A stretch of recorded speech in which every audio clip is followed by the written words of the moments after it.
नमस्कार। अच्छा, कभी ये सोचा है कि कोई कंपनी असल में कितनी हेल्दी है, इसका पता कैसे लगाया जाता है? देखिए, जैसे हम अपना हेल्थ चेकअप कराते हैं ना, ठीक वैसे ही कंपनियों का भी एक कह सकते हैं एक फाइनेंशियल चेकअप होता है। तो चलिए आज इसी के बारे में थोड़ा और जानते हैं। तो सवाल ये है कि आखिर किसी कंपनी की सेहत का पता लगता कैसे है? क्या बस ये देख लेना काफी है कि कंपनी कितना प्रॉफिट कमा रही है, या फिर कहानी इससे कहीं ज्यादा गहरी है? असल में इसका जवाब छिपा है कंपनी के मेडिकल चार्ट्स में, और आज हम लोग उन्हीं चार्ट्स को पढ़ना सीखने वाले हैं। हाँ बिल्कुल, एक डॉक्टर के चेकअप की तरह ही समझिए। किसी भी कंपनी के जो फाइनेंशियल स्टेटमेंट्स होते हैं ना, आपने नाम सुने होंगे, जैसे बैलेंस शीट है, इनकम स्टेटमेंट है, वो असल में उस कंपनी के मेडिकल चार्ट्स ही तो हैं। और यही चार्ट्स हमें उसकी सेहत का, कह सकते हैं, पूरा का पूरा हाल बताते हैं। तो ठीक है, इस हेल्थ चेकअप का जो सबसे पहला पड़ाव है, उसे हम कह सकते हैं ER टेस्ट, मतलब इमरजेंसी रूम टेस्ट।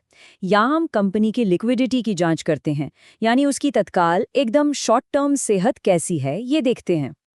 और यहाँ सवाल बहुत सीधा और बहुत जरूरी है। क्या कंपनी अपने रोजमर्रा के जो बिल हैं उनका पेमेंट कर सकती है? मतलब क्या उसके पास इतना कैश है, या फिर कोई ऐसी चीज है जिसे फटाफट कैश में बदला जा सके? बस इसी चीज को नापने के लिए हम लिक्विडिटी रेशियो का इस्तेमाल करते हैं। तो हमारा पहला टूल है करंट रेशियो। इसका फॉर्मूला देखिए बहुत सीधा सा है। कंपनी के जितने भी करंट एसेट्स हैं, उन्हें उसकी करंट लायबिलिटीज से डिवाइड कर दीजिए। अब ये बताता क्या है? ये हमें बताता है कि अगर कंपनी को आज अपने हर ₹1 के शॉर्ट टर्म बिल चुकाने पड़े, तो उसके पास चुकाने के लिए कितने रुपए के एसेट्स मौजूद हैं। सिंपल। तो फिर इसका जो नतीजा आता है उसका मतलब क्या है? देखिए, अगर ये रेशियो 1.0 से ज्यादा है तो ये एक अच्छा साइन है। मतलब कंपनी के पास अपने कर्ज से ज्यादा संपत्ति है, वो सेफ है। लेकिन अगर ये 1.0 से कम है तो समझिए खतरे की घंटी बज सकती है। इसका मतलब है कि कंपनी आने वाले समय में मुश्किल में पड़ सकती है। चलिए, अब एक और थोड़ा और कड़ा टेस्ट करते हैं। इसे कहते हैं क्विक रेशियो। ये आप कह सकते हैं करंट रेशियो से भी ज्यादा सख्त है। क्यों? क्योंकि ये सिर्फ उन्हीं एसेट्स को गिनता है जिन्हें वाकई बहुत तेजी से, मतलब एकदम फटाफट कैश में बदला जा सकता है। तो फिर इन दोनों में फर्क क्या हुआ? सबसे बड़ा फर्क है इन्वेंटरी का। देखिए, करंट रेशियो में कंपनी का सारा स्टॉक, सारा माल शामिल होता है, लेकिन क्विक रेशियो उसे गिनता ही नहीं, उसे हटा देता है। अब सवाल है क्यों? अरे भाई, क्योंकि इस बात की कोई गारंटी तो है नहीं ना कि सारा का सारा माल तुरंत बिकी जाएगा और कैश में बदल जाएगा। तो क्विक रेशियो एक ज्यादा सख्त और ज्यादा असली तस्वीर दिखाता है। अच्छा, तो कंपनी की शॉर्ट टर्म सेहत, मतलब आज की हालत तो हमने देख ली, पर सवाल ये है कि क्या वो लंबे समय तक टिक पाएगी? क्या उसमें वो दम है?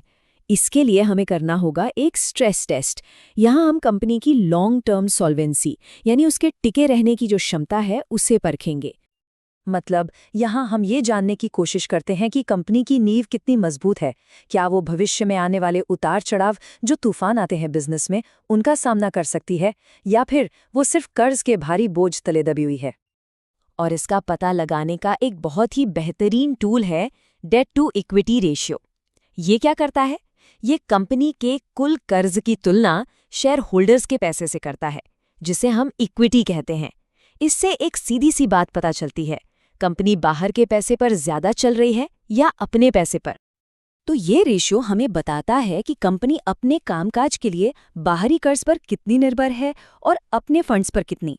अगर ये रेशियो बहुत ज्यादा है तो समझ लीजिए कि एक बड़ा रिस्क, एक बड़ा खतरा हो सकता है। क्यों? अरे भाई, सीधा सा हिसाब है, ज्यादा कर्ज मतलब ज्यादा ब्याज, और मुश्किल समय में यही ब्याज का बोझ कंपनी को डुबो भी सकता है।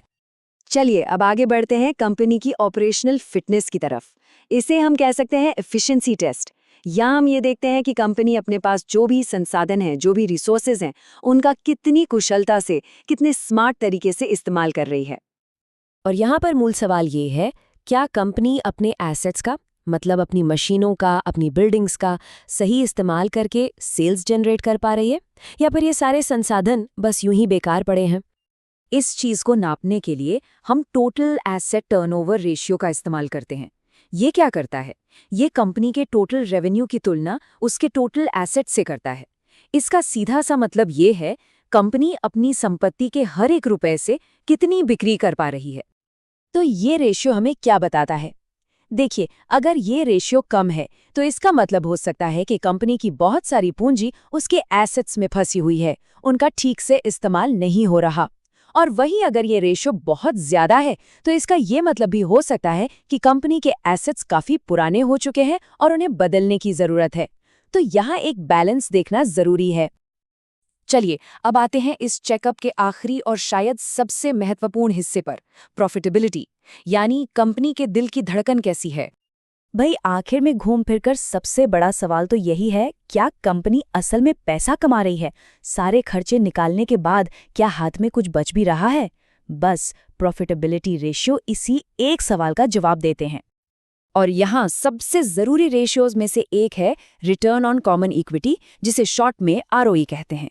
ये सीधा सीधा ये बताता है कि शेयर होल्डर्स ने जो पैसा लगाया है उसके हर एक रुपए पर कंपनी कितना मुनाफा कमाकर दे रही है। जो लोग इन्वेस्ट करते हैं उनके लिए तो ये जानना सबसे जरूरी होता है। मिसाल के तौर पर सेजविक कंपनी का आरओई है 21.1%। अब ये एक काफी ठोस नंबर है जो किसी भी इन्वेस्टर को अपनी तरफ खींच सकता है। लेकिन ये नंबर आया कहाँ से? ये सिर्फ एक नंबर नहीं है, इसके पीछे एक पूरी कहानी छिपी है। तो अब समय आ गया है कि इन सभी जरूरी संकेतों को, इन सभी वाइटल साइंस को एक साथ जोड़ें और पूरी तस्वीर देखें। सोचिए, एक अच्छा डॉक्टर सिर्फ एक लक्षण देखकर ही तो इलाज शुरू नहीं कर देता, है ना? वो सारे संकेतों को जोड़ता है और फिर एक पूरी डायग्नोसिस तैयार करता है। हमें भी वही करना है। तो वो 21.1% का आरओई आखिर बना कैसे? इसका जवाब हमें मिलता है ड्यूपॉन्ट एनालिसिस से। ये एक कमाल का टूल है जो आरओई को उसके 3 मुख्य हिस्सों में तोड़कर दिखाता है। पहला, प्रॉफिटेबिलिटी, यानी हर सेल पर कंपनी ने कितना प्रॉफिट कमाया। दूसरा, एफिशिएंसी, यानी अपने एसेट्स का इस्तेमाल करके कितनी सेल्स की। और तीसरा, लीवरेज, यानी कर्ज का इस्तेमाल करके अपने रिटर्न्स को कितना बढ़ाया। जब ये तीनों चीजें मिलती हैं तब जाकर आरओई की पूरी कहानी सामने आती है। तो अंत में एक बात हमेशा याद रखनी चाहिए, किसी कंपनी का फाइनेंशियल एनालिसिस ये किसी एक नंबर का खेल नहीं है। ये तो इन सभी नंबर्स को एक साथ जोड़कर उस कंपनी की पूरी कहानी समझने के बारे में है।